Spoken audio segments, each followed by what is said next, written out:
আজ আমি মুগ পোস্ত রেসিপি তোমাদের সঙ্গে শেয়ার করব। রেসিপিটা খেতে কিন্তু দুর্দান্ত হয়। গরমের দিনে এই রেসিপিটা খাওয়া যেমন শরীরের পক্ষে ভালো, তেমন খেতেও সুস্বাদু। সামান্য কিছু উপকরণে এই রেসিপিটা খেতে অসাধারণ হয়। আমি আজকে এই রেসিপিটা বানানোর জন্য নিয়েছিলাম মুগের ডাল। মুগের ডালটাকে 4 ঘন্টা ভিজিয়ে রেখেছিলাম আর তারপরে এটার একটা পেস্ট তৈরি করে নিয়েছিলাম। দেখো এইভাবে পেস্ট তৈরি করে নিয়েছি। আর লাগবে ঝিঙে।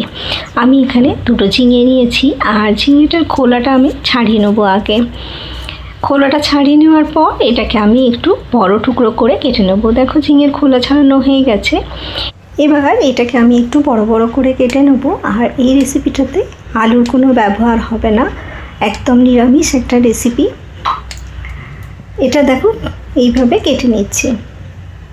সব ঝিঙেগুলো আমার কাটা হয়ে গেছে। আর ঝিঙেটা কাটার আগেই আমি ধুয়ে নিয়েছিলাম, তাই আর পরে ধোয়ার দরকার পড়বে না।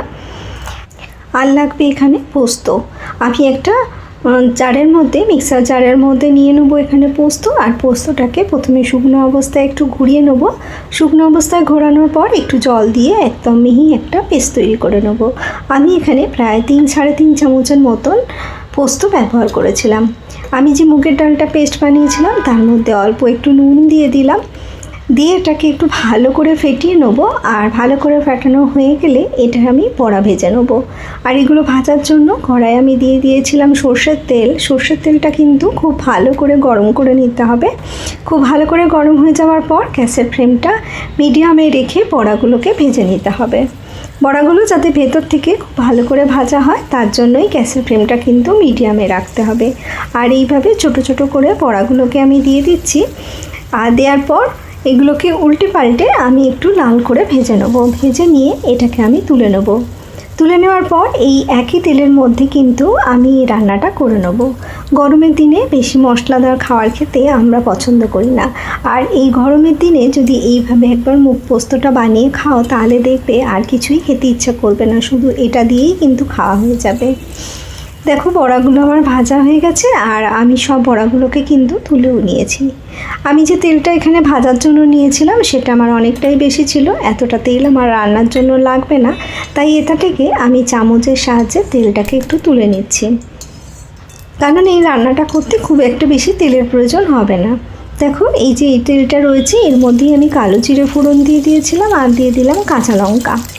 কালো জিরে এখানে 1/2 চামচ ব্যবহার করেছি আর কাঁচা লঙ্কা এখানে 2টো দিয়েছি। এবার এটা একটু ভালো করে নাড়াচাড়া করে নিলাম। নাড়াচাড়া হয়ে যাওয়ার পর এর মধ্যে আমি কেটে রাখা ঝিঙেটা দিয়ে দিলাম। ঝিঙেটাকে কিন্তু একটু ভেজে নিতে হবে আর তার জন্য গ্যাসের ফ্লেমটা কিন্তু বাড়িয়েই রাখবে, একদমই কম করবে না, তাহলে কিন্তু ঝিঙে থেকে জল ছাড়া শুরু করে দেবে। এইভাবে গ্যাসের ফ্লেমটা বাড়িয়ে রেখে আমি এটাকে 2-4 মিনিট একটু নাড়াচাড়া করে নেবো। আর নাড়াচাড়া করতে করতে দেখবে ঝিঙেগুলো কিন্তু বেশ সুন্দর একটু ভাজা ভাজা হয়ে যাবে। দেখো গ্যাসের ফ্লেমটা বাড়ানো ছিল বলে একটু জল কিন্তু বেরোয়নি আর আমার ঝিঙেগুলো কিন্তু সুন্দর করে একটু লাল করে ভাজাও হয়ে গেছে। আর একটু ভাজা হলেই কিন্তু এতে আমি পোস্তটা দিয়ে দেবো। অনেকটাই ভাজা হয়ে গেছে সুন্দরভাবে এগুলো। এর মধ্যে এবার আমি দিয়ে দিচ্ছি পোস্ত বাটা। আর পোস্ত বাটাটা দেওয়ার পরেও আমি গ্যাসের ফ্লেমটা কিন্তু বাড়িয়েই রাখবো। গ্যাসের ফ্লেমটা বাড়িয়ে রেখে আমি এটাকে রান্না করব। পোস্ত বাটা আমি এখানে দিয়ে দিলাম, পুরোটাই আমার এখানে লেগে গেল পোস্ত বাটা। পোস্তটা দেওয়ার পর একটু নেড়ে নেবো। আর নাড়া হয়ে গেলে এর মধ্যে আমি দিয়ে দেবো পরিমাণ মতো নুন আর হলুদ। আর দেবো টেস্টের ব্যালেন্সের জন্য একটুখানি চিনি। ব্যাস এইটুকু উপকরণ, আর কিছুই কিন্তু এতে লাগবে না।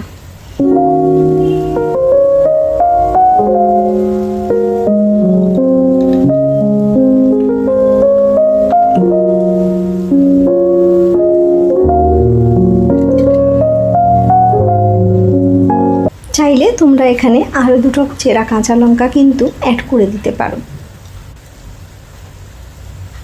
হলুদটা দেওয়া হয়ে যাবার পর আমি এটাকে আরেকটু ভালো করে নাড়বো যাতে পোস্তটা খুব সুন্দর করে একটু কষানো হয়ে যায়। তার জন্য আমি এটাকে একটু নাড়াচাড়া করে নেব। 2 মিনিটের মতন একটু নাড়াচাড়া আমি করে নিয়েছি। সব কিছু খুব সুন্দর করে আমার কষানো হয়ে গেছে। এবার আমি এর মধ্যে কিন্তু জলটা দিয়ে দেব। জলের পরিমাণ এখানে একটু বেশি দিতে হবে, তার কারণ বড়া একটু জল টানে, তার জন্য জলের পরিমাণ কিন্তু একটু বেশি দিলাম।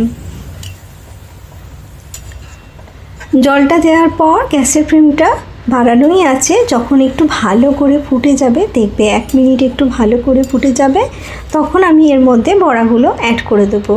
আর এই পর্যায়ে কিন্তু নুনটা একটু টেস্ট করে নিও, যদি নুন একটু কম মনে হয় তাহলে নুন কিন্তু এই সময় অ্যাড করে দিতে পারো।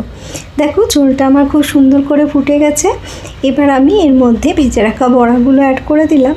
আর বড়াটা দেওয়ার পর আমি এবার একটু নেড়ে নেবো, নিয়ে আমি ঢাকা দিয়ে এটাকে গ্যাসের ফ্লেমটা একদম লোতে রেখে এটাকে রান্না করে নেবো আরও 5 থেকে 7 মিনিটের মতন। তারপরে আমি 5 মিনিট পরে ঢাকা খুলে নিয়েছি। দেখো আমার রেসিপি একদম রেডি হয়ে গেছে। ঝিঙে খুব সুন্দরভাবে আমার সেদ্ধ হয়ে গেছে আর ঝোলটাও খুব সুন্দর তৈরি হয়েছে। এর উপর থেকে আমি ছড়িয়ে দেবো অল্প করে একটু কাঁচা সর্ষের তেল। আর সরিয়ে দেওয়ার পর এটাকে আমি ঢাকা দিয়ে দেবো, গ্যাসের ফ্লেমটা বন্ধ করে ঢাকা দিয়ে রেখে দেবো 10 মিনিটের মতন। 10 মিনিট পরে ঢাকা খুলে নিয়েছি। দেখো আমার রেসিপি একদম রেডি। আর এটা খেতে হয় কিন্তু বেশ ভালো। ভাতের সঙ্গে যদি এই ধরনের রেসিপি থাকে তাহলে কিন্তু আর কিছুরই দরকার পড়বে না। আমি এটাকে ঢেলে দিলাম একটা বাটির মধ্যে। আমার মুখ পোস্তর রেসিপি একদম রেডি হয়ে গেছে। এটা দেখতে যেমন ভালো হয়েছিল, খেতেও কিন্তু বেশ ভালো হয়েছিল। শুধু নিরামিষ দিনে নয়, যে কোনো দিনেই কিন্তু এই রেসিপিটা বানিয়ে খেয়ে দেখো, খুব ভালো লাগবে। আশা করি আমার এই রেসিপিটা তোমাদের পছন্দ হয়েছে। আর যদি ভালো লেগে থাকে তাহলে একটা লাইক করে দিও আর কমেন্ট করে জানাতে একদমই ভুলো না। আমি আবারও চলে আসবো নতুন কোনো রেসিপি নিয়ে। তোমরা ভালো থেকো, সুস্থ থেকো।